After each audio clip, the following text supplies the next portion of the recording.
The escalating tensions between North Korea and South Korea have once again captured the world's attention. And this time, the stakes are higher than ever. North Korea has accused South Korea of sending drones into its airspace. And these drones, according to North Korean claims, carried propaganda leaflets targeting the regime. In response, Kim Yo-jong, a powerful figure in the North and the sister of leader Kim Jong-un, issued a stark warning that the North is prepared to retaliate with overwhelming force. The North's artillery units near the border have been placed on full alert, waiting for the order to open fire, signaling the potential for a disastrous military confrontation. What complicates this already tense situation is the possibility of broader geopolitical manipulation. Russia, long a close ally of North Korea, could be using this crisis as a strategic distraction. With the ongoing conflict in Ukraine, Russia has been heavily engaged in a battle against Ukraine's Western backers, including the US and NATO.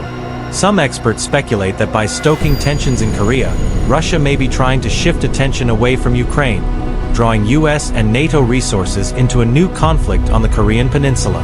This potential strategy of creating global instability isn't new for Russia. In recent months, Russia has been seen as playing a similar role in the Middle East, backing Iran in its escalating tensions with Israel.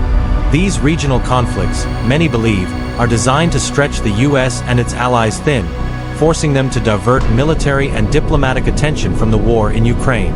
If North Korea acts on its threats, it could open up yet another front for the US and its allies, leading to a scenario where NATO and US military resources are overstretched across multiple theaters, weakening their ability to handle any one conflict effectively.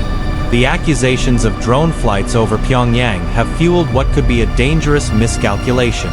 North Korea has historically viewed any incursion into its airspace as a serious provocation, and the use of drones, especially ones carrying anti-Pyongyang materials, has added a new layer of threat. With Kim Jong-un's regime feeling cornered, the likelihood of a military misstep or preemptive strike grows, and the possibility of nuclear escalation cannot be dismissed.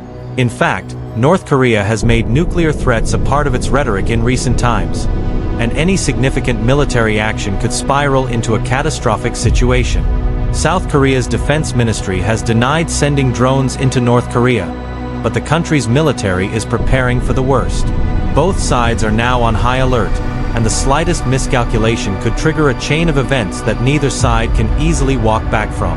The US has also reiterated its commitment to defend South Korea, and any North Korean aggression could draw American forces into yet another protracted conflict.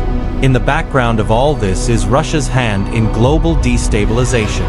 By empowering regimes like North Korea and supporting countries like Iran, Russia is creating hotspots of conflict that serve as distractions for the West.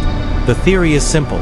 If the US and NATO are forced to engage in multiple conflicts, whether in the Middle East, Korea, or elsewhere, they will have fewer resources to devote to the war in Ukraine. This could give Russia the upper hand in Ukraine, allowing it to continue its aggression while the West is spread too thin to mount an effective response. At this critical juncture, the world watches with bated breath. Will North Korea pull the trigger and escalate tensions into full-scale war? Will the US and NATO find themselves caught in a multi-front conflict, grappling with crises in Ukraine, the Middle East, and now, potentially, the Korean Peninsula? The situation remains fluid, but the implications are global, and the consequences could be dire.